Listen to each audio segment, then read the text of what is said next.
Hey everyone, welcome back to the channel.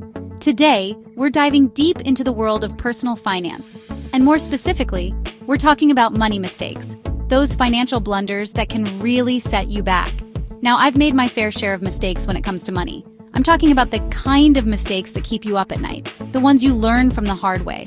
But hey, that's life, right? We live, we learn, and hopefully, we help others avoid those same pitfalls. So, in this video, I'm getting real and sharing with you 5 money mistakes I've made, and more importantly, how you can avoid them. Alright, let's jump right into it. The first mistake I made, and I see this one all the time, is not budgeting properly. I used to think I could just wing it, keep track of everything in my head. Oh yeah, I spent about this much on rent, that much on food, no big deal. But let me tell you, that got me into trouble real quick. It's way too easy to overspend when you're not paying close attention. And those little expenses, those daily coffees or impulse buys, they can really add up, trust me. Now, I'm all about keeping things simple and effective, so I use a budgeting app. It's a game changer. It tracks all my income and expenses, categorizes everything, and gives me a clear picture of where my money is going.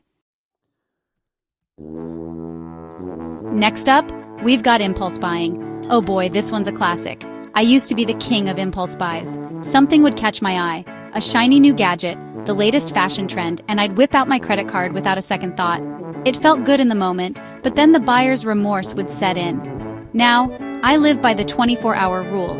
If I see something I want, I wait a full 24 hours before buying it. This gives me time to cool off, think it through, and most importantly, see if I really need it. More often than not, after 24 hours, that initial urge to buy has passed, and I realize I can live without it. Alright, mistake number 3 is a big one, not investing early. When I was younger, I thought investing was something I could put off until later. I've got plenty of time, I'd tell myself. But let me tell you, the earlier you start investing, the better. Compound interest is a beautiful thing. It's like a snowball effect. The earlier you start, the more time your money has to grow exponentially. Even if you can only invest a small amount right now, do it. It all adds up over time. Trust me on this one. Don't make the same mistake I did. Now let's talk about credit scores. Ignoring my credit score was a huge mistake I made. I didn't really understand how it worked or how important it was until I needed a loan for a car. Let me tell you, it was a wake-up call. Your credit score is like your financial report card. It tells lenders how responsible you are with money. A good credit score can save you thousands of dollars in interest rates on loans, mortgages, even car insurance. So, do yourself a favor and check your credit score regularly. You can use free websites like Credit Karma or Credit Sesame. If your score isn't great, don't worry.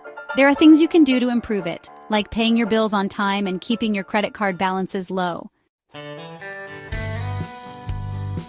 And last but not least, mistake number 5, not having an emergency fund. Life throws curveballs. Your car breaks down, you lose your job, unexpected medical bills pop up. These things happen, and they can really derail your finances if you're not prepared.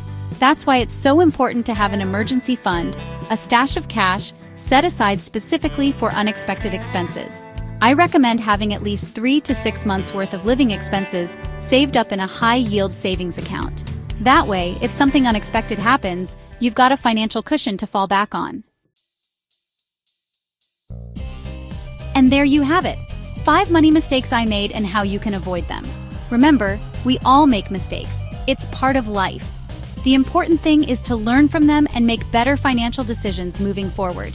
It's never too late to take control of your finances and build a solid financial foundation for yourself. Thanks for watching. Hit that like button if you found this video helpful, and don't forget to subscribe for more personal finance tips and tricks.